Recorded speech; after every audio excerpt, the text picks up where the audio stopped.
Gracias. Ahora sí. Ya. Perdón, perdón, perdón. Perfecto. Muchas gracias, profe. No, está bien, está bien. Gracias por señalarlo, Mariana. Ento- Entonces, como les decía, cuando se empieza a... y esto está en el texto que yo les dejé la semana pasada, que finalmente también el Estado o el poder político que está en su momento define lo que es patrimonio en una forma como de la negación de lo social, ¿ya? ¿Y qué es lo que nos permite a nosotros el patrimonio? En este sentido, es una selección y una ordenación e interpretación de ese pasado que nosotros queremos recordar. Eh, Ahora, es importante que el patrimonio, también lo conversamos, no es solamente lo que dejó el pasado o lo que dejó la historia, ¿cierto? Sino que también pertenece a este presente que forma nuestra identidad y también la continuidad que nosotros queremos dejar a las futuras generaciones. Entonces,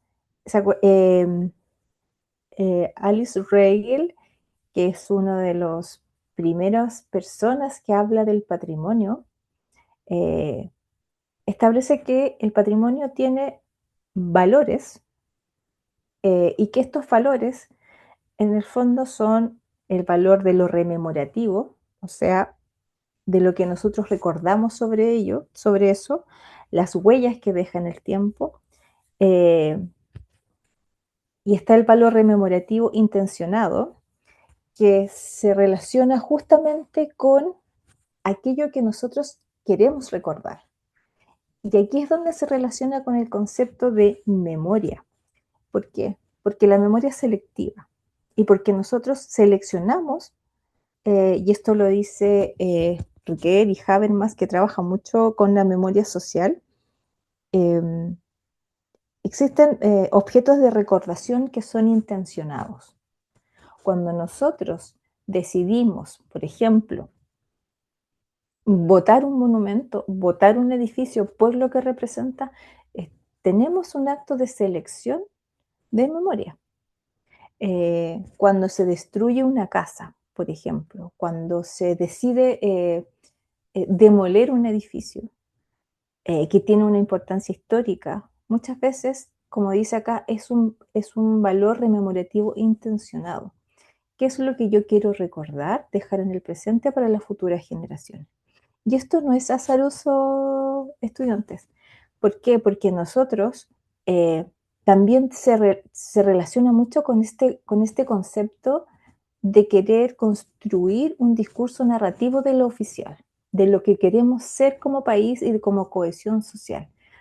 Entonces, por ejemplo, en el barrio Recoleta existen muchos casas de fachada continua y que dan cuenta de los, ¿cómo se llaman? Estos, ay, se me olvidó.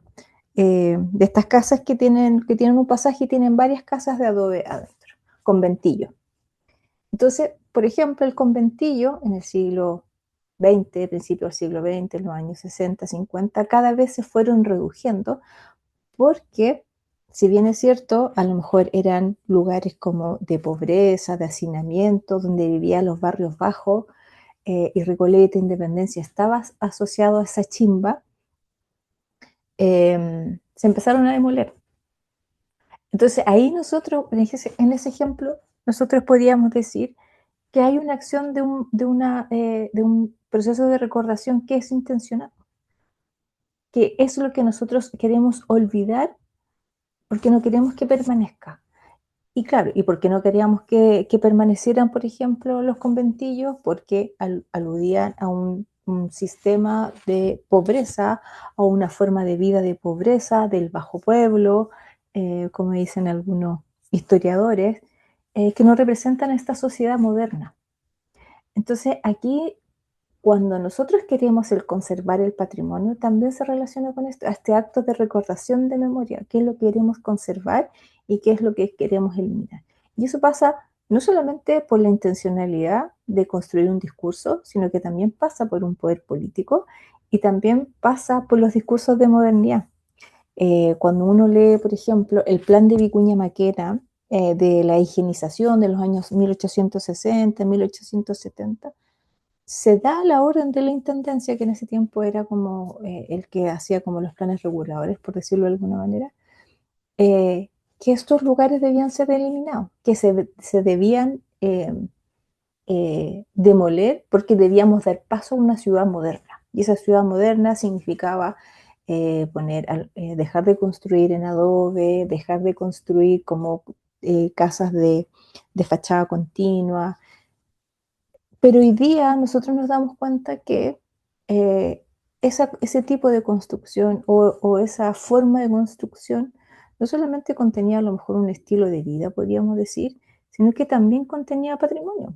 Hoy día esos conventillos ya casi no existen, entonces no tenemos testimonio en la ciudad sobre estas distintas formas de vida que ha tenido la ciudad de Santiago. Y pasa muchísimo en regiones. Cuando de repente hay una construcción antigua y se decide botarla porque se quiere construir un gran edificio. Entonces, estos actos de recordación que dice Riegel eh, también son fricciones que nosotros tenemos en esta triada entre memoria, historia y patrimonio. Porque el patrimonio, como dice, como ese valor rememorativo, es como un documento científico, como una etapa evolutiva o creativa. Estas casas, estos conventillos también daban cuenta de una forma de vida. Nos guste o no, a lo mejor no era lo que nosotros queríamos. Eh, ¿Y eso qué implica? Implica que la gente de más escasos recursos o los pobres se iban a vivir fuera de la ciudad y se empieza a expulsar de la ciudad.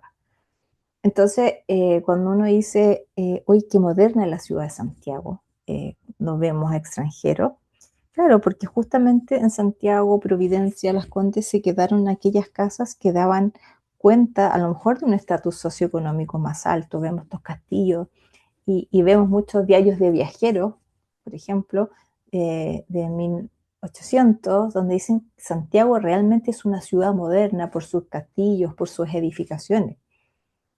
Claro, porque justamente en esta modernidad y en esta ansia de parecerse a algo, destruíamos nuestro patrimonio. Y nos gusta, ¿no? Esto ha sido parte de nuestra historia. Y como dice en este cuadrito, dice, en los valores de contemporaneidad, el patrimonio también se ha convertido en un instrumento que tiene un fin práctico y funcional, o sea, tiene un valor de uso. Vamos a conservar aquellos objetos o aquellos edificios eh, que a nosotros nos den cuenta de esta modernidad de alguna manera y vamos a eliminar a todos aquellos elementos que no nos representen, porque queremos construir una imagen.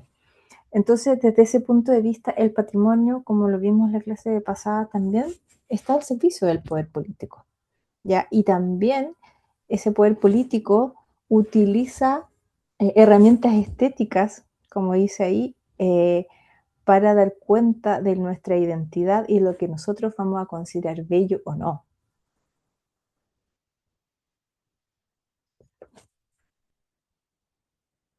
¿Tienen alguna duda con respecto a esto?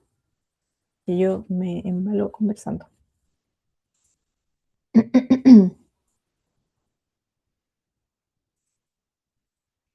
Entonces, uno de los elementos importantes de este eje de lo que significa o lo que se define el patrimonio, eh, Joseph Ballard, que es uno de los grandes pensadores, podríamos decir, o teóricos del patrimonio, establece que el patrimonio, como lo entendemos hoy día, puede estudiarse desde el punto de vista de la economía, de la memoria y de la estética.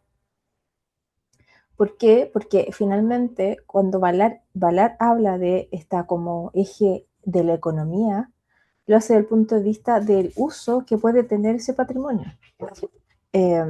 ¿Se acuerdan cuando yo les hablaba de las casas de subastas, por ejemplo, que se crean?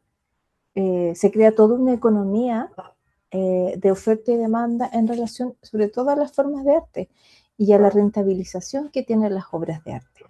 ¿Y eso quién lo hace? Simplemente el mercado del arte, de los coleccionistas, quienes determinan qué objeto tiene más valor o menos valor que otro. O sea, cuando dicen este artista se puso de moda, es porque justamente alguien encontró que tenía valor y que lo representaba y se empieza a comprar.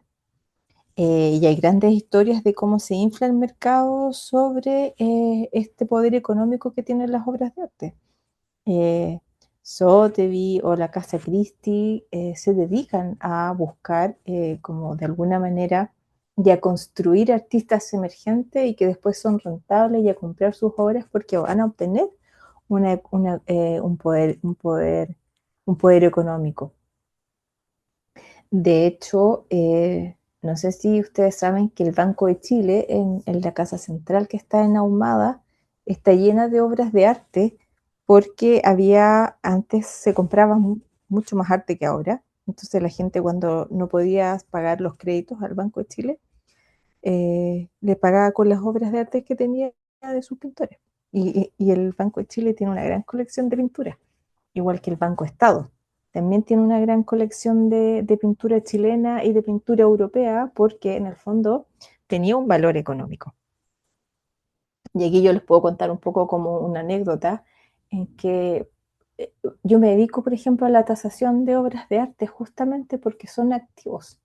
Eh, y esto no es para reírse ni mucho menos, pero durante la pandemia eh, trabajé mucho haciendo tasaciones por la cantidad de personas mayores que murieron y dejaron colecciones completas de pintura. Debido a la pandemia fallecieron. Entonces hay un valor económico y hay una rentabilidad sobre esto y son activos. Las empresas tienen activos. Eh, el Codelco, el Banco Central también tiene una colección de pinturas y de arte muy importante. Entonces, el patrimonio sí tiene hoy día un tipo de valorización que va más allá de lo material, sino que también va por esta rentabilidad y este valor económico que se le pueden entregar a las obras. Y en relación como a la memoria, en este eje están un poco intercambiados.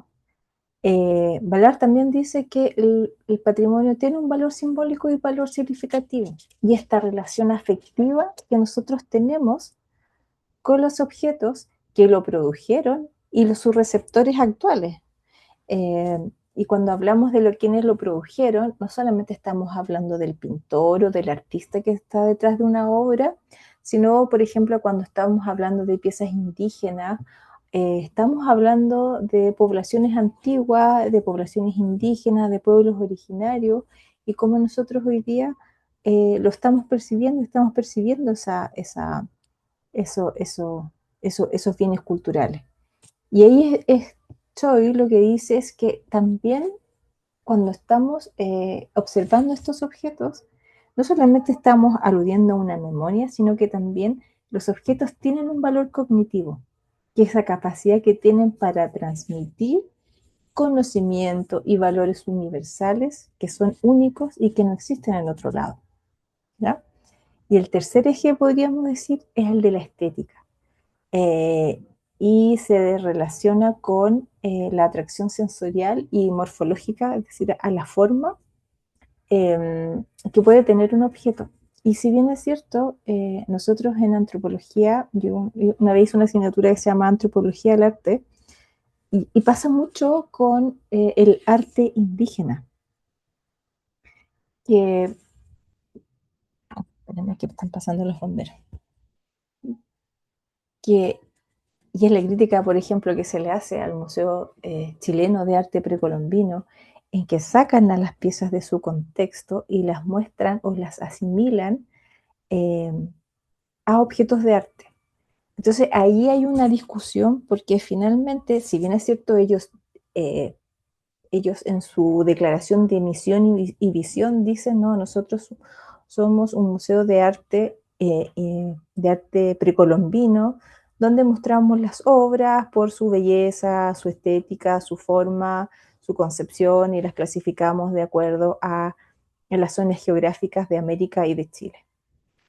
Pero en la concepción de lo indígena no existe el arte como el arte, o el arte sin su contexto, porque la mayoría de las piezas que se exhiben, por ejemplo, en el Museo de arte precolombino son objetos cotidianos. Son objetos de la vida cotidiana, son objetos que son parte de los rituales, que se descontextualizan y se muestran. Entonces hay una crítica porque el valor de representación de esos objetos a partir del significado simbólico es muy distinto a mostrarlo como un objeto de arte. Y ahí hay como una disputa y por otro lado es que el concepto de arte o el concepto de estética también es bien discutible. Lo que puede para mí ser arte, para otras personas no lo puede ser. Y esto se zanjó a partir de Duchamp cuando pone el urinario en un museo y se dice, en el fondo, hoy día la deconstrucción del arte no es solamente no solamente en los museos tienen que estar estos objetos para observar, sino que también pueden estar estos objetos que son funcionales.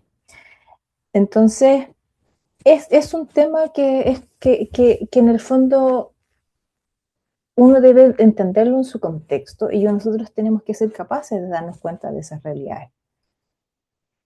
Yo no sé si ustedes vieron las noticias hoy día y ustedes ubican a Banksy, el artista, el muralista inglés.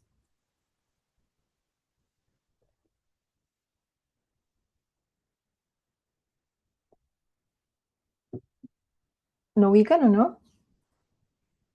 Banksy es uno de los... a ver, se los voy a mostrar mejor para que vean quién es Banksy. A mí me suena, profe, pero no lo conozco. Banksy, Banksy. A ver, un artista como que es bien enigmático, que es bien controversial, que hace arte en calle pero bien político, bien con una crítica bien social, que nadie sabe quién es hasta el momento. Eso es lo que sé de él. Sí, Bansky, yo les voy a mostrar. A mí me encanta Bansky. Yo lo estudié. Para mi tesis lo tuve, o sea, no lo estudié específicamente él, pero déjenme buscarle un par de imágenes. Se las voy a proyectar.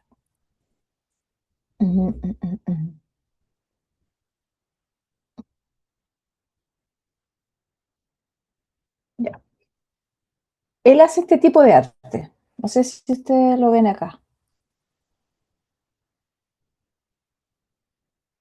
Ahí.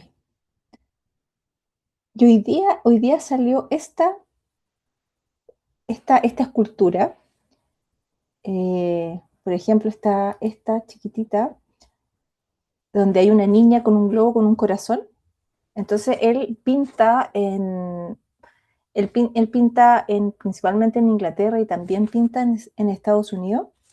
Nadie sabe quién es, se han hecho investigaciones, han mostrado su rostro y todo lo demás. Pero siempre hace este tipo de pinturas, por ejemplo, en que la justicia es bien controversial y tiene una crítica social muy, muy grande, pero nadie sabe quién es.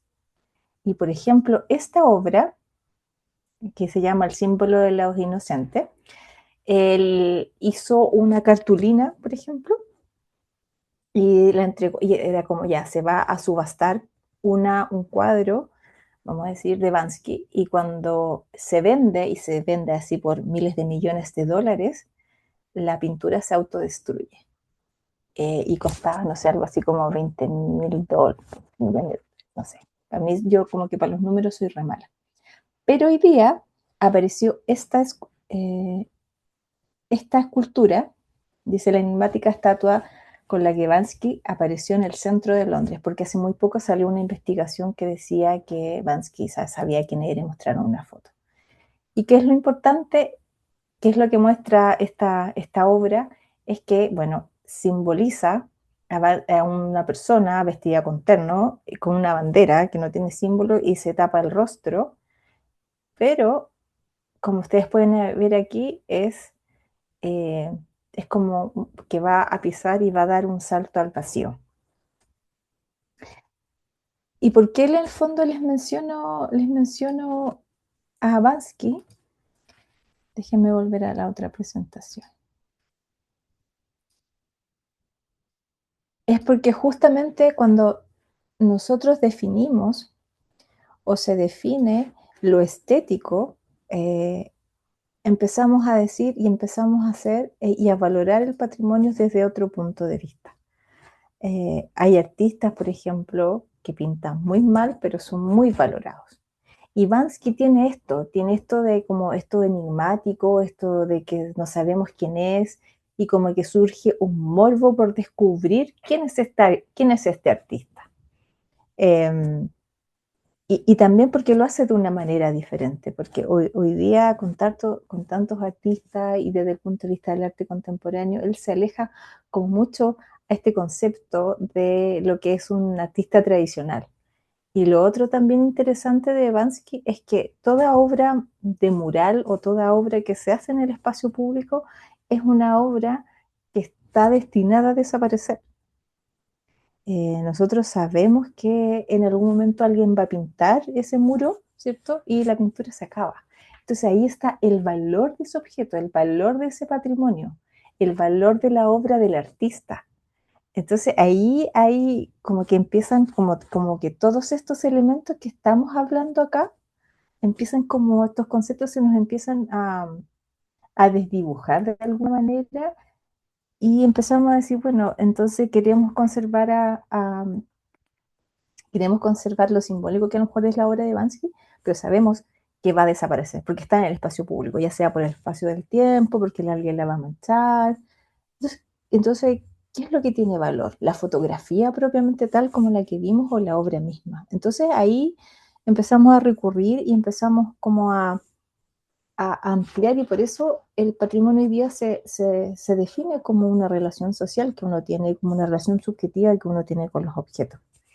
Y como les decía, en estas dimensiones, como que nosotros empezamos a cuestionarnos qué es lo que queremos conservar a partir de estos dispositivos de memoria, eh, como dice Walter Benjamin, los dispositivos de memoria, empezamos a definir el patrimonio.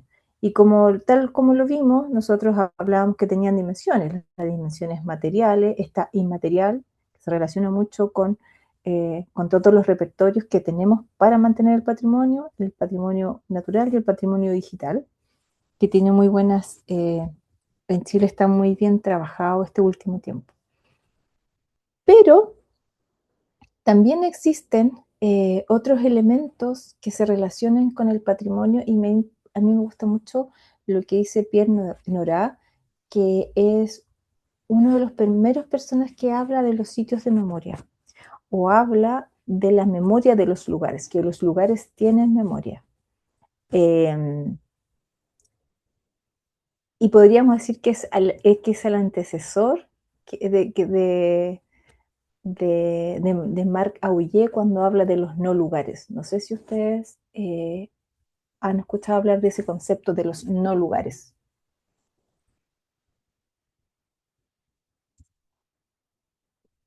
¿Lo conocen? Yo nunca. Ya. Se supone, bueno, este es un concepto que si bien es cierto, Pierre Nora es como el primero que lo plantea en el año 1984 a raíz de todos los monumentos y los sitios de guerra después de la Segunda Guerra Mundial y, por ejemplo, de los campos de concentración de Auschwitz. Él habla que hay dos tipos de sitios. Están los lugares de conmemoración, ¿cierto? Que son los monumentos, podríamos decir, que nosotros o la autoridad, como dice, decide poner un monumento para recordar un hecho, ¿ya? Y por eso es conmemorativo, para recordar, pero no necesariamente es en el lugar. Y están los lugares de memoria o de rememoración, que es el lugar donde sucedieron las cosas. Y dice que esos lugares son los que tienen valor para el patrimonio. ¿Y por qué él plantea este concepto? Plantea que nosotros, el territorio, los espacios, los paisajes tienen memoria y nosotros tenemos que conservarlos. Y tenemos que en el fondo, en este caso, como él estaba hablando de los sitios de rememoración o los sitios de memoria de la Segunda Guerra Mundial, era para que obviamente no olvidáramos los errores de la guerra y no se volvieran a repetir. Luego, el antropólogo Marc Aullier define un concepto que se llama los no lugares. Ahora, esto Pierre Nora lo escribió en el 84. Marc Aullier trabaja este concepto en el año 98 más o menos, donde ya como que la modernidad, podríamos decir, se había instalado en la mayoría de las ciudades importantes del mundo, y él dice que hay ciertos lugares dentro de las ciudades que son los no lugares. Entonces él dice que son los no lugares, los malls, por ejemplo, los paraderos de micro, el metro, que son lugares de tránsito, lugares que no tienen identidad, a lo mejor el metro hoy día no, pero son lugares donde no hay una apropiación de ese territorio, no hay una apropiación emocional y cognitiva o simbólica con ese espacio. Entonces este concepto se utiliza mucho, sobre todo, por ejemplo, cuando nosotros queremos reconstruir o queremos rescatar ciertos espacios, o queremos declarar un monumento histórico, un lugar. Y saludo este concepto, los no lugares, no son de nadie los quiere, nadie los cuida, además que son lugares construidos artificialmente con una intencionalidad. En este caso, el ejemplo que él da es el mall, porque es el lugar donde la gente va a comprar. O sea, hay un clima, hay un recorrido, hay una intencionalidad, hay una luz que te induce al consumo. Y no es un lugar construido por los ciudadanos. Eso es muy bonito porque finalmente uno se empieza como a recordar, o sea, empieza como a recorrer la ciudad, el lugar donde uno vive, y claro, hoy día hay un modelo de mall, por ejemplo, que se repite en todo Chile, o strip center que se repite en todo Chile. La carretera podríamos definirla como un no lugar porque es un túnel que uno se ve y no mira y solo recorre, y que no te da anclaje a ese espacio. Es un lugar de nadie, en el fondo. Por lo tanto, es un lugar sin identidad propiamente tal. Y después de ese concepto, después de Nora viene Marc Aullier, después viene Guy Futuan, que es un sociólogo, y él habla desde el punto de vista de la psicogeografía. ¿Y por qué nosotros lo utilizamos en la investigación sobre patrimonio? Justamente porque se ha demostrado que el espacio nos da pertenencia, porque nosotros tenemos una conexión emocional con el territorio. Y aquí hago un poco como el link con esta lámina, porque justamente el desierto de Atacama tiene una memoria territorial. La gente vive, está anclada a su territorio, a su tierra, a la Pachamama, a los cerros, lo mismo que en Rapa Nui o la cosmovisión mapuche huilliche. Y aquí es donde en el fondo nosotros empezamos ya a relacionar el patrimonio no solamente como los bienes que nosotros producimos, sino al territorio donde uno vive. Y por eso el patrimonio también se transforma, o el paisaje se transforma como un elemento patrimonial que está anclado a la naturaleza de las personas. Por eso es importante conservar humedales, por eso es necesario conservar bosques, por eso es necesario conservar, por ejemplo, las aldeas de Tulor en San Pedro Atacama u otras, porque están arraigadas a esta psicogeografía, a esta unión emocional que nosotros tenemos con nuestro espacio de habitabilidad en que lo ocupamos. Y Yi Futuan ahí dice, no solamente se trata de vivir en un lugar, sino en el cómo lo habitamos. Y en ese cómo habitamos es la relación particular que nosotros tenemos con ese territorio.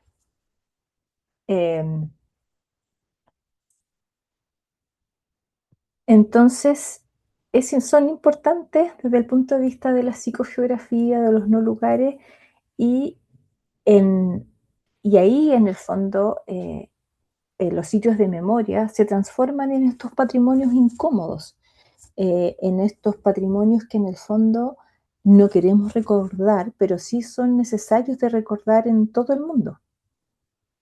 En todo el mundo existen lugares incómodos. En Rusia, por ejemplo, la guerra de Ucrania, en Alemania, costó mucho, por ejemplo, que Auschwitz como se conservara tal como estaba, porque era tan horroroso lo que se vivió ahí, que nadie quería asumir eso. Y después se hace un museo que vino el arquitecto a Chile, estoy hablando del año 2005, y es un museo sobre el Holocausto, era el Museo del Holocausto en Alemania, y era un museo que no tenía objetos, no tenía nada, no tenía patrimonio en el fondo. Y lo único que tenía eran unos juegos de luces, y estaba tan bien hecho, que en el fondo la intencionalidad del arquitecto era, si bien es cierto, no estar en un sitio de memoria, era recorrer ese espacio y sentir esa luz, esa oscuridad, ese frío, ese calor, como esas sensaciones a nivel sensorial, cuando uno recorre el espacio, haciendo una analogía con lo que lo vivieron las personas que estuvieron detenidas en los campos de concentración alemán. Entonces, en los sitios de memoria, como podríamos decirlo, el último como concepto que se asocia al de patrimonio, son necesarios, eh, porque son formas de recordar, nos guste o no, son lugares donde existen estos patrimonios incómodos. Eh, yo no sé si ustedes saben, por ejemplo, que eh, hace muy poquito se declaró sitio de memoria la Colonia Dignidad.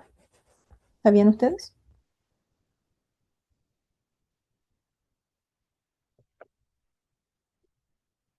Sí, profe, yo sabía. Ahora estoy enterado también que el gobierno actual se quería comprar eso para hacerlo un sitio de memoria amplio y todo, porque por lo que yo sé, como yo vivo cerca de acá y conozco gente que estuvo detenida ahí, eh, hay una parte turística ahí, hay como un hotel, entonces hay toda una controversia con eso. Gente misma que es pariente de la gente que vivió ahí, que de modo patronal ahí, se ha adjudicado eso y, ¿cómo se llama? Han hecho estos últimos años turismo ahí. Y Sí, bueno, hay agrupaciones de derechos humanos que están en contra de eso y se supone que el gobierno pasado iba a hacer o ejercer la acción de compra ahí de ese predio, pero parece que este gobierno lo echó para atrás eso.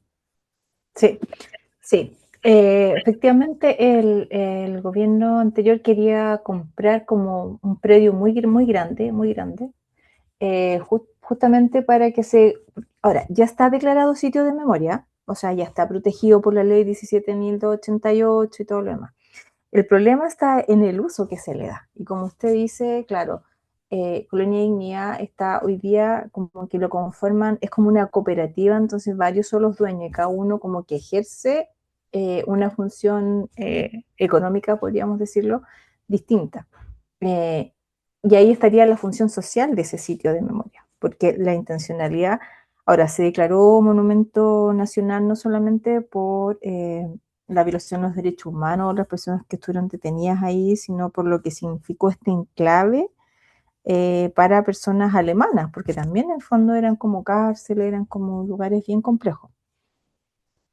Entonces, podríamos decir desde ese punto de vista que son patrimonios incómodos y que de alguna manera nos vamos a enfrentar a eso, y ahí es donde se apela al concepto de memoria, esta memoria colectiva, qué es lo que representa y qué es lo que vamos a conservar y qué es lo que no queremos conservar.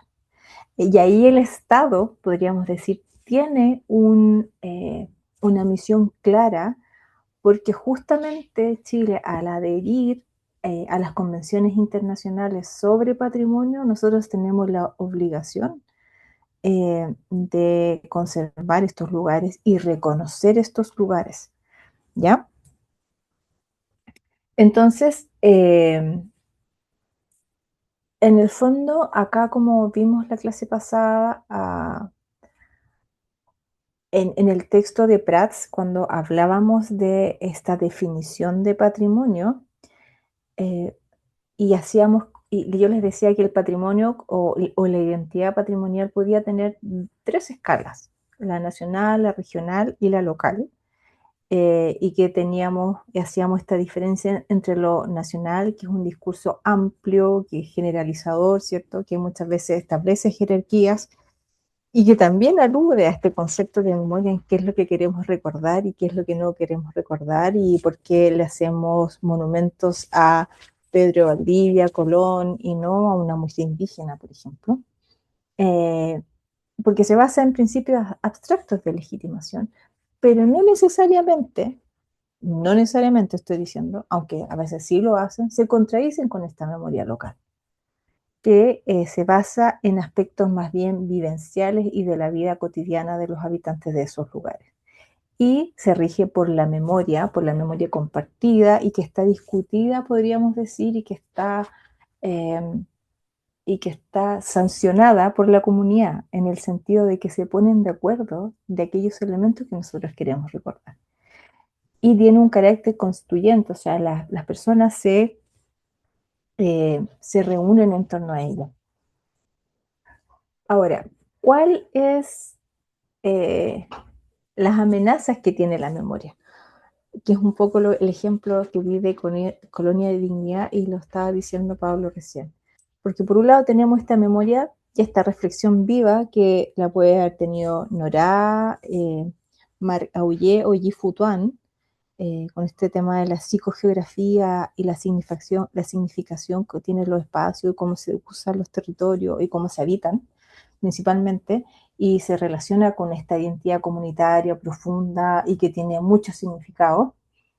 Eh, y, y, y después a lo mejor dejan de usarse o se abandonan, y empieza como a rentabilizarse, podríamos decir, estos espacios o estos lugares de memoria, ¿cierto? Y empiezan a tener usos comerciales, se transforman en museos, se empiezan a cobrar entradas, se empieza a hacer merchandising, y esto permite, por un lado, la dinamización económica, lo que se llama la economía naranja, se podría decir, o las industrias creativas, hasta la trivialización de estos espacios. Lo que está diciendo Pablo, se transforman en paseos, se transforman en hoteles, y que van perdiendo el significado de lo que tuvieron esos lugares. Y ahí donde dice Joseph Ballard y Pratt, se crean lugares muchas veces sin tener un fundamento científico, o se abandona la esencia de ese espacio y ese lugar.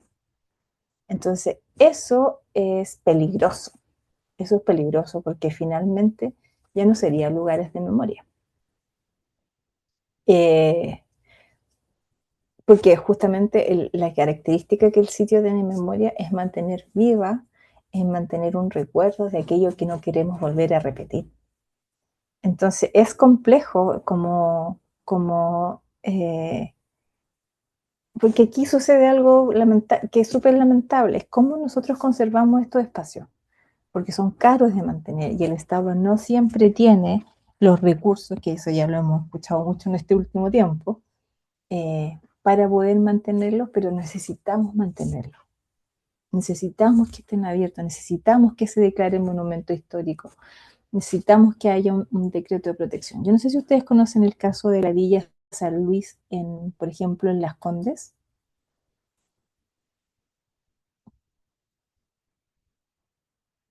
¿Lo conocen, Sí, no? profe. Sí, esa villa fue hecha en el gobierno de Allende. O sea, eran Sí, viviendas sociales, creo. Creo eran que ahí viviendas. vivió, incluso parece que vivió Víctor Jara un tiempo ahí.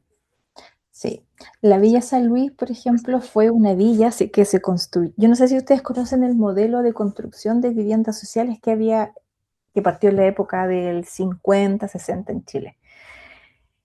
En las viviendas sociales había un financiamiento tripartito, podríamos decir, en que la empresa donde trabajaban los trabajadores, el Estado y el trabajador construían en conjunto sus viviendas.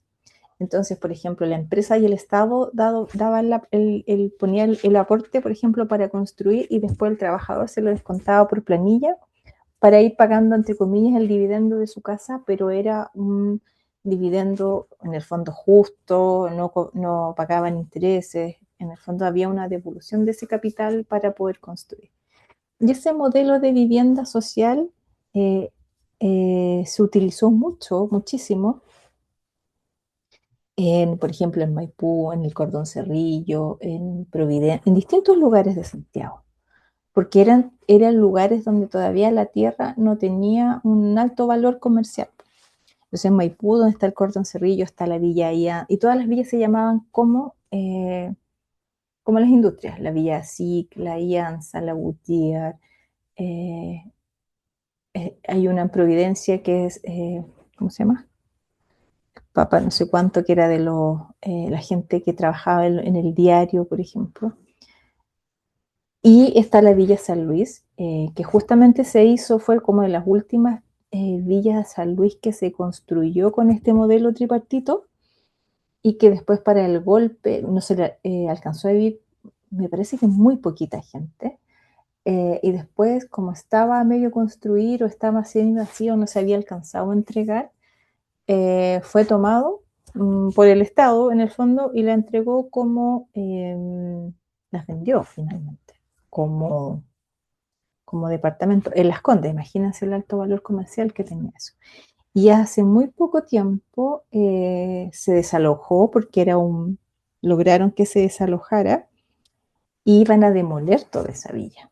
Entonces, como una forma y como ícono, porque también lo hizo Miguel Launer, que era uno de los últimos arquitectos que diseñó ese espacio y que está vivo, y se logró declarar monumento histórico, pero un solo sector. E imagínense la presión inmobiliaria, porque está así como a 2 cuadras donde está el Parque Arauco en Santiago, que el valor del suelo así millonario, lograron salvar ese sector o un edificio, para dar cuenta justamente. ¿Por qué? Porque además, no estoy segura, pero parece que también ahí hubo personas detenidas. También hubo un caso de violación a los derechos humanos. Entonces, los sitios de memoria y la memoria se relacionan con el patrimonio no solamente a partir de los objetos, sino también como esta memoria colectiva de lo que es necesario recordar y también de lo que es necesario olvidar. Pero eso no lo define el Estado ni lo define las personas, lo definen las comunidades. Y por eso se habla de la persistencia de la memoria, finalmente.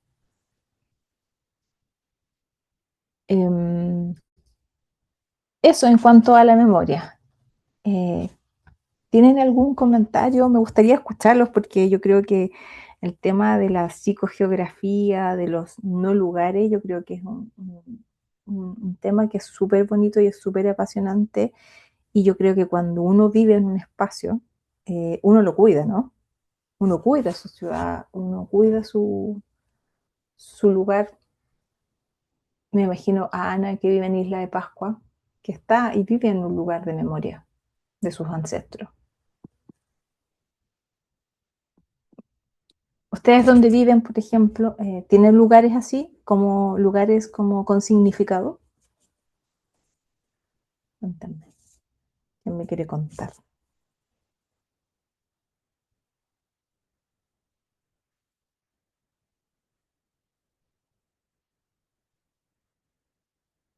Nadie me quiere contar. Están calladitos hoy día, estudiantes.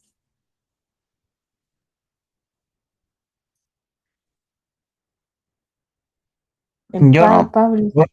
yo, bueno, yo soy de Santiago, hay hartos lugares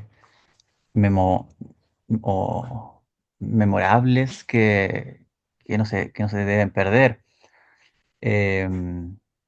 Estoy tratando de pensar en uno, porque yo soy cerca de La Florida, Puente Alto, no se me viene ninguno a la mente, más que las zonas que han sido menos urbanizadas, como, no sé, el Cajón del Maipo, Pirque, que son Pero lugares que... ahí hay un lugar Ah, interesante. Ahí hay un lugar interesante.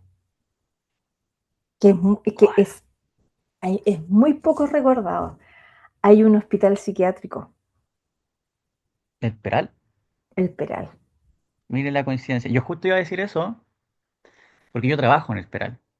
Yo trabajo en el Hospital Psiquiátrico Peral, soy terapeuta ocupacional de allá, y me he empapado un poco de la historia que tiene, eh, de cómo también ha evolucionado, siendo un sanatorio, ahora siendo un hospital, donde tiene una historia y un estigma también, bien cargado, de que prácticamente es un lugar donde están sufriendo, que están siendo maltratados, y que no es así, yo estando dentro.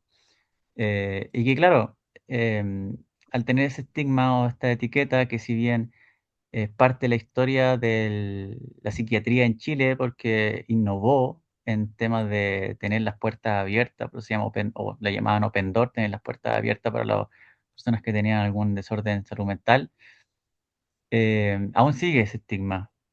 Y, y- y es olvidado muchas veces, a pesar de que es bien conocido, que yo creo que en algún momento todos lo han ocupado, así como el Peral o etcétera.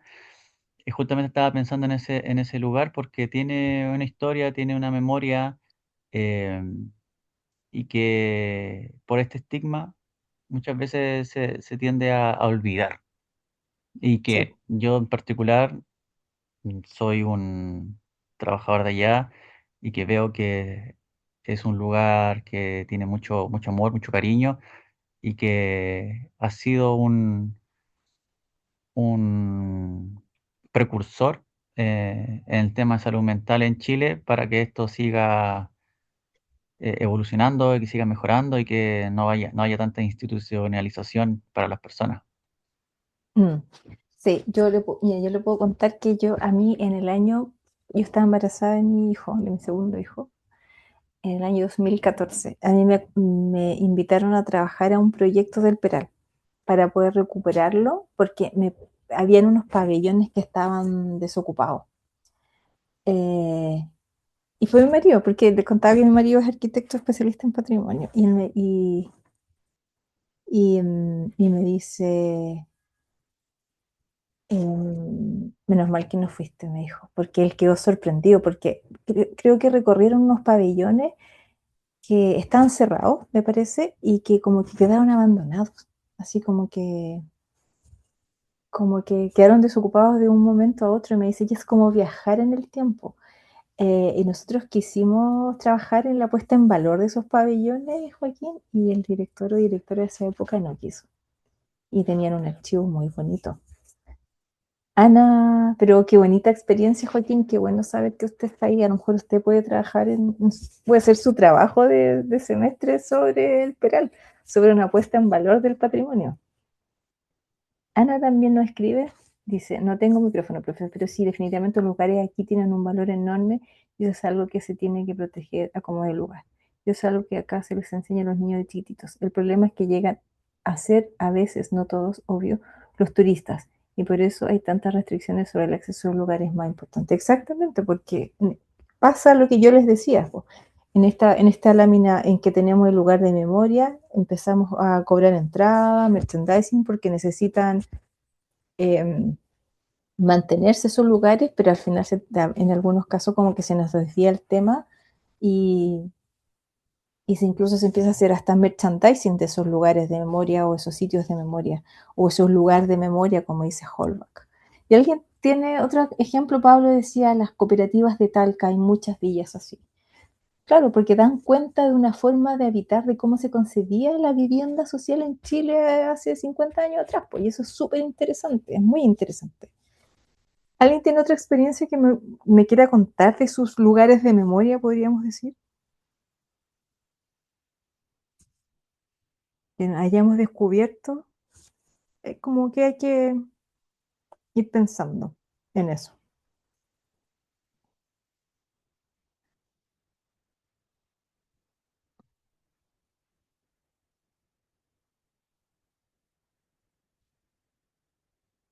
como dice Holbach, tenemos que hacer ejercicios de memoria. En los ejercicios de memoria, cuando les voy a compartir el libro de la Olaya Sanfuentes, pero porque es muy bueno, porque dice, realizar ejercicios de rememoración desde grupos de pertenencia agotados pasan a grupos más grandes en forma paulatina, armando una figura de círculos concéntricos que se van progresando y agrandando. Puede ser a lo mejor que para la gente que vive en esa villa, para la gente que vive en Isla de Pascua, está dentro de un grupo concéntrico donde los significados de su lugar tienen cargas emocionales, simbólicas o psicogeográficas, como dice Yi-Fu Tuan, y se van agrandando, y esto permite que después nosotros, los que estamos más lejos, podamos valorar ese lugar. La sombrería de Barro Italia, sí, bueno, la sombrería de la familia Girardi. Ahí se acuerdan cuando les conté que hice muchas tasaciones. Una de las tasaciones que me tocó hacer fue de la familia Girardi cuando se falleció la patriarca y tuvieron que vender esa factoría. Sí, como que es muy terrible eso.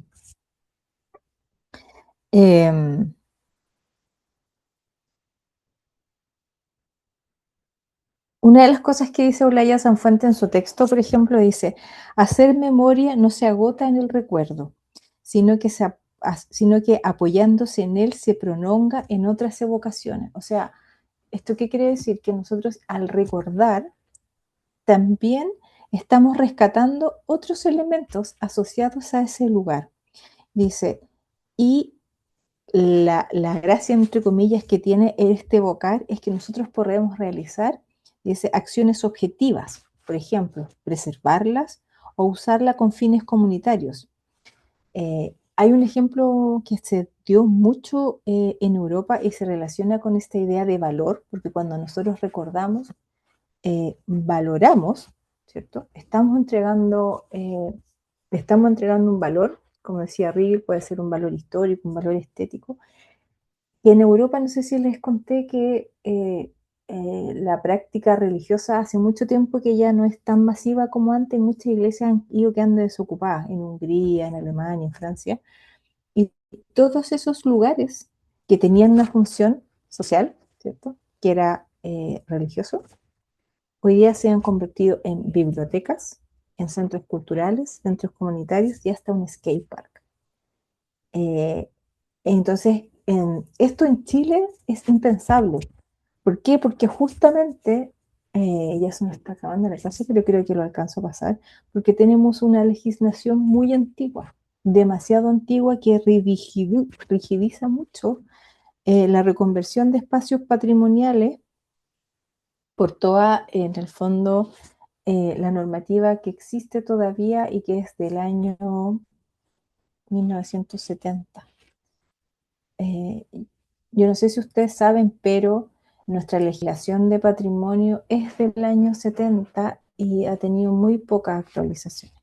Y aquí voy a dar un poco el paso con el tema que viene ahora, es que si bien es cierto, nosotros hemos definido desde el punto de vista teórico, ¿cierto? Lo que es el patrimonio, desde la antropología, la sociología, la historia, y como ustedes han visto, tenemos antropólogo, Yi-Fu Tuan, que es un geógrafo que habla de estos lugares de memoria y de lugares de significación. Henri Lefebvre también habla de los lugares y de las memorias. El patrimonio, podríamos decir que se regula a nivel nacional y a nivel internacional. Y Chile, al adherir a las Naciones Unidas, adhiere a la UNESCO, que es la Organización de las Naciones Unidas para la Educación, la Ciencia y la Cultura, que es la que establece como toda la normativa y los criterios, ya sean de conservación y restauración, que rigen a todos los países que adhieren. Y esto es importante porque finalmente nosotros nos regimos por los principios no solamente teóricos, sino que también recibimos financiamiento. Por ejemplo, en Chile está la sede de educación de la UNESCO, en Cuba está la de cultura y la de ciencia, no sé, no recuerdo dónde está. Pero a nosotros la UNESCO es la que nos permite en el fondo ser este gran paraguas para definir el patrimonio. La sede central está en Francia y Chile, cada cierto tiempo, cuando queremos declarar patrimonio mundial, tiene que ir a la UNESCO y presentar los expedientes. Existe otro organismo que es el ICOMOS, que surge también y que trabaja principalmente en lo que es la conservación y la protección de los lugares de patrimonio cultural. Y está enfocado exclusivamente al tema arqueológico y el tema arquitectónico. El ICOMOS lo componen principalmente académicos, y si bien es cierto, está el ICOMOS Internacional, Chile tiene su propio comité y está compuesto por arquitectos, por docentes, y en el fondo ellos lo que hacen es como aplicar teorías y metodologías técnicas para la conservación y la restauración. En términos de institucionalidad, yo no sé si ustedes saben que el Ministerio de Cultura tiene poquito tiempo, tiene a partir del 2017-2018, en el segundo gobierno de la presidenta Bachelet, es cuando ya se organiza el ministerio propiamente tal, con Ernesto Otón, que le hace un trabajo fantástico porque el patrimonio y la cultura antes del ministerio estaba repartido en muchas entidades así. Estaba la DIVAM, para los que son más antiguos y se pueden acordar, estaba en un área del Ministerio de Educación, estaba en Bienes Nacionales. Entonces lo que hace Ernesto Otón con todo su equipo de gente, ahora no es una obra de él, es una obra que es un proceso que se vino haciendo durante mucho tiempo, es que crea la institucionalidad. Y organiza, ordena el ministerio, y justamente apelando a esta diversidad. ¿Se acuerdan cuando vimos la Carta de la Diversidad de las Naciones Unidas? Y por eso el ministerio se llama Ministerio de las Culturas, las Artes y el Patrimonio, porque apela a esa diversidad. O sea, aquí a lo mejor puede haber un tema semántico, un tema lingüístico, pero también son como que en términos simbólicos es importante. Y el objetivo del ministerio es colaborar con el jefe de Estado en el diseño, formulación e implementación de políticas, planes y programas que contribuyan al desarrollo cultural y patrimonial de manera armónica y equitativa en todo el territorio. ¿Ya? Y dice como acá: se rige por los principios de diversidad cultural, democracia y participación, reconocimiento de los pueblos indígenas, respeto a la libertad de creación, valoración social de creadores, de cultores y creadores, y del reconocimiento de culturas territoriales, el respeto a los derechos de cultores y creadores, esto lo repitió, y la memoria histórica. Y por eso es importante que repasáramos el concepto de memoria. Ahora, ¿cómo se despliega la institucionalidad en Chile? Está el ministerio, ¿cierto? Se despliega en dos subsecretarías. Hoy día el subsecretario es Emilio de la Cerda, que es un arquitecto que ya ha sido subsecretario, que agrupó a todo lo que era las instituciones que estaban relacionadas con el patrimonio, como que crea ahí un enlace. Y está el Servicio Nacional del Patrimonio, que era la antigua DIVAM, que era la que agrupaba las bibliotecas, los archivos y los museos, donde están los museos nacionales, que es el Museo de Bellas Artes, Museo Histórico y el Museo de Historia Natural, y todas las bibliotecas regionales y las bibliotecas públicas, los archivos públicos. Y está el Consejo de Monumentos Nacionales, que yo creo que ustedes han escuchado hablar, que lo pelan mucho y que dicen: el Consejo de Monumentos Nacionales es el que para todas las obras. Pero, ¿qué es lo complejo acá? Es que, si bien es cierto, se estructura el ministerio, cuando se crea en el 2018, me parece que empieza a entrar en funcionamiento justo cuando es el primer gobierno de Piñera. Entonces, imagínense, hubo cambio de gobernanza, y tenían que empezar a funcionar el ministerio. Entonces, de acuerdo a la planificación que tenía, se tenían que crear en cada región una Seremi de Cultura, pero por temas presupuestarios, a veces la Seremi de Cultura era una persona, ¿ya? O 2 personas.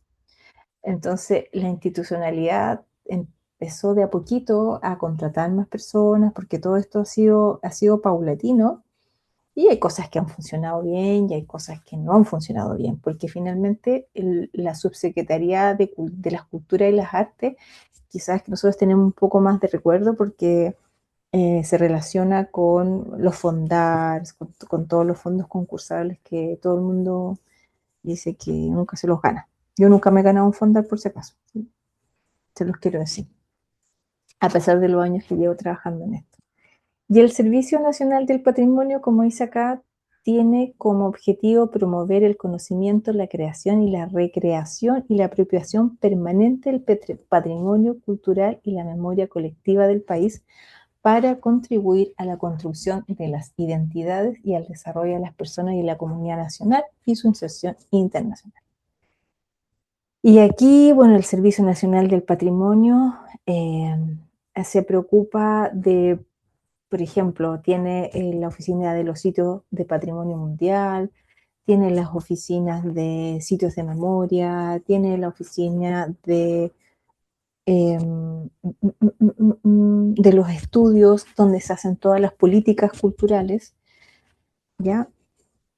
Pero tiene un gran problema.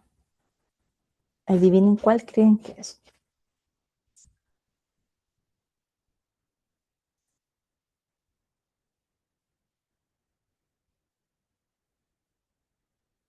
Es que si bien es cierto, se crea el ministerio, pero no tenemos una ley de patrimonio. La ley de patrimonio que existe hoy en Chile, la única ley que existe para proteger el patrimonio, se llama la ley 17.288 de monumentos nacionales, que es del año 1970. Y existe un reglamento de prospecciones arqueológicas que es del año 70. Entonces, ¿cuál es el problema de esto? Es que si ustedes, después cuando revisemos la ley, ellos dicen, son monumentos históricos todos los edificios, las zonas típicas, santuarios de naturaleza y los monumentos conmemorativos. O sea, define o se asocia a esta concepción antigua de patrimonio, que no se considera el patrimonio intangible, no se consideran los paisajes culturales. Bueno, ahora se hizo. Entonces, ¿qué es lo que pasa con el Consejo? Que cuando declara, por ejemplo, los sitios de memoria, se declara el monumento histórico o como zona típica, pero no tiene ese nombre. Esta ley lleva más de 10 años en el Congreso y Emilio, cuando fue el gobierno de Piñera II, la ley estuvo lista para ser aprobada, pero tuvo un gran problema porque no tuvo consulta indígena, porque recuerden que por el convenio OIT 169, esta ley, que además ellos están involucrados porque justamente se protege el patrimonio indígena y la diversidad cultural, no fueron consultados. Las consultas indígenas no se hicieron. Entonces esperamos que se apruebe esta nueva ley porque se necesita de manera urgente, o sea, urgente. Porque si bien es cierto que con esta nueva institucionalidad se hizo una secretaría técnica en cada región, todo pasa por Santiago. ¿Por qué? Porque está este consejo colegiado, que finalmente existen las comisiones técnicas, eh, entonces, ¿qué hacen las OTR? Las OTR reciben el proyecto y lo mandan a Santiago. Entonces, ¿qué es lo que pasa? Que como en Chile no hay tantos especialistas en patrimonio, sobre todo en arquitectura, que es donde quizás es donde más se paran obras, porque los arqueólogos, para poder, por ejemplo, pedir un permiso de excavación, tienen que ser arqueólogos y así lo está establecido en este reglamento. Entonces, no sé, queremos hacer obras de emergencia en una obra en Punta Arenas. Y esto porque yo lo he vivido. Entonces, le mandan, hacen el proyecto, lo mandan a Santiago y existen 2 o 3 arquitectos, ponte tú, en la Secretaría Técnica, justamente en la Comisión de Arquitectura, y tienen un volumen así de trabajo. Entonces, no sé, se demoran 6 meses revisar el proyecto. Imagínense si tiene observaciones ese proyecto. Y lo devuelven a la UTR y lo devuelven al mandante. El proyecto puede estar esperando un año y necesita obras de emergencia. Entonces, al final, ¿qué es lo que pasa? La gente hace obras de emergencia igual porque la institucionalidad no está funcionando. Entonces, cuando nosotros escuchamos en el diario, no, es que el consejo es muy lento, no es que el consejo tenga lento, es que el consejo no tiene recursos o la misma ley que actualmente existe impide, por ejemplo, que haya OTR. Porque qué mejor, y esto es verdad, sí, es verídico. Yo estaba trabajando en un proyecto en Punta Arenas que les rechazaron el proyecto, era el proyecto del Fuerte Bune, lo rechazaron como 4 veces. Y era porque se quería hacer un centro de interpretación. Yo no sé si ustedes conocen el centro de interpretación del Fuerte Bune. Estaba así como en términos como de ir caminando, no sé, una hora caminando, pero como tenía cerros y curvas de nivel, se veía como al lado. Hasta que un día Emilio tenía que ir a Punta Arenas y lo invitaron, la gente del proyecto lo invitó. Y esto es literal, así es literal, porque llega Emilio y le dice, mira, aquí está el Fuerte Bulnes y usted ve ese cerro que está allá. Y le dicen, sí, allá va a estar el centro de interpretación. Y Emilio se da vuelta y mira a sus asesores, a su arquitecto, y le dice, ¿y quién? Pip me dijo que el centro de interpretación estaba al lado del Fuerte Bulnes. Y los queda mirando, no, y abren el plano, claro. Supieron interpretar las curvas de nivel, no fueron a terreno, no conocían el lugar y le negaron un permiso. Y estuvieron un año gestionando un permiso. Entonces, es importante cambiar esta ley. Es importante en el fondo que haya una actualización de la institucionalidad relacionada con el patrimonio. O si no, se van a seguir estancando obras, no vamos a poder recuperar edificios que son importantes. Yo no sé si, por ejemplo, ustedes conocen lo que pasó con el Club de la Unión. Que el Club de la Unión empezaron a rematar todos sus objetos porque era insostenible. Entonces, ¿qué se hace con eso? ¿Qué hacemos con este patrimonio? No vamos a decir incómodo, pero ¿qué hacemos con este patrimonio que es muy caro mantenerlo? Había un proyecto un poquito antes porque claro, todos los que eran socios del Club de la Unión empezaron a fallecer y los hijos no renovaron. Entonces, era muy carísimo mantenerlo.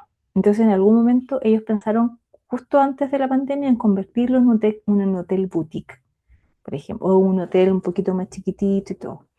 Pero vino la pandemia, no pasó nada, murieron muchos socios y se hizo insostenible. Y ellos tenían un modelo de negocio que, por ejemplo, lo arrendaban para matrimonios, tenían un casino que era súper bueno, de hecho llegué a almorzar ahí de repente.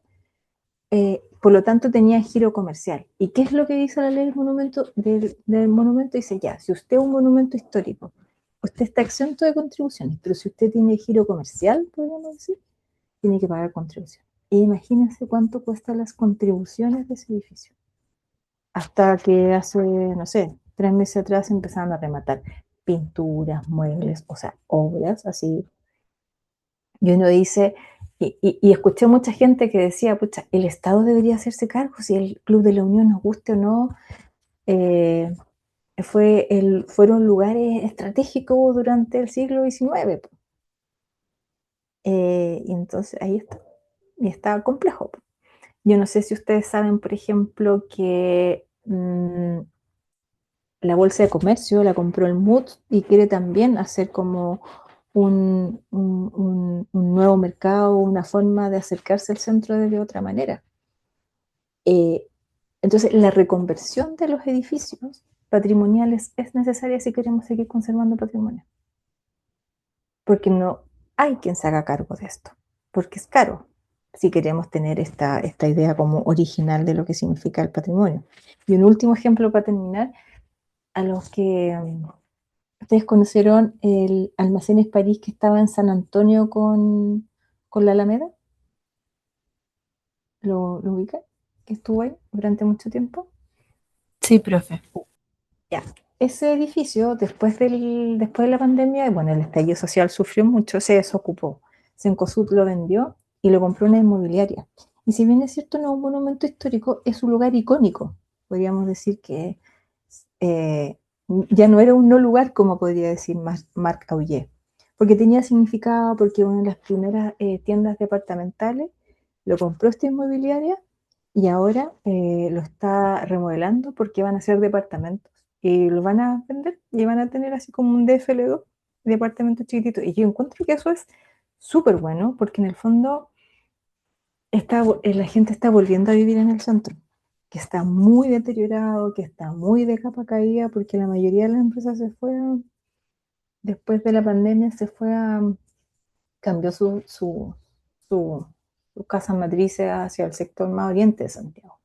Entonces, el centro está quedando vacío y así como en Talca está el Club Español y en muchos otros lugares. ¿Y qué pasa? Se empiezan a deteriorar y después terminamos demoliéndolos porque ya no nos sirven y se transforman en lugares incómodos y llega el desarrollo, llega la modernidad y necesitamos poner un edificio nuevo. Y la presión inmobiliaria es muy grande. Entonces, es necesario cambiar nuestra institucionalidad, es necesario cambiar la ley y estamos en eso. Así que eso, estudiantes, creo que me pasé y pido las disculpas por eso.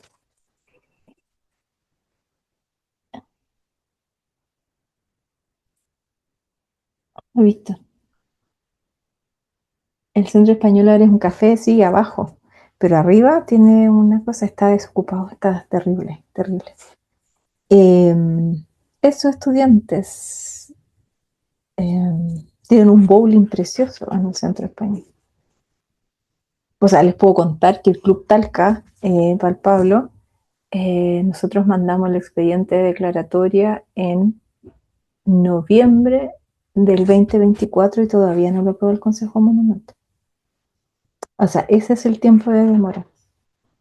Y eso es demasiado tiempo, 2 años para declarar monumento histórico, un expediente técnico que ya fue aprobado por las comisiones y todo lo demás, y todavía no se presenta en tabla. Entonces es demasiado el tiempo que se demora la institucionalidad por falta de recursos, por falta de personal, y eso también pasa por voluntad política, porque finalmente el que aprueba las leyes es el Congreso. Eso, ya no los distraigo más, me pasé 6 minutos. No se preocupen por la lista porque aquí yo los veo, después los rescato cuando esté lista. Ya chicos y chicas, además estuvieron 23. Espero que estén muy bien.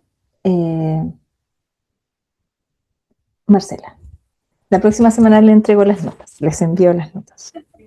Ah, ya, profe, yo me integré ahora. Y le estaba mandando los trabajos igual. Sí, no se preocupe. Yo la próxima semana ya, en este fin de semana, voy a estar así, abocada a revisar trabajos. Gracias, profe. Cuídense, que estén muy buen fin de semana, descansen y feliz día de trabajo. Gracias, profe. Igual usted. Chao, chao. Chau.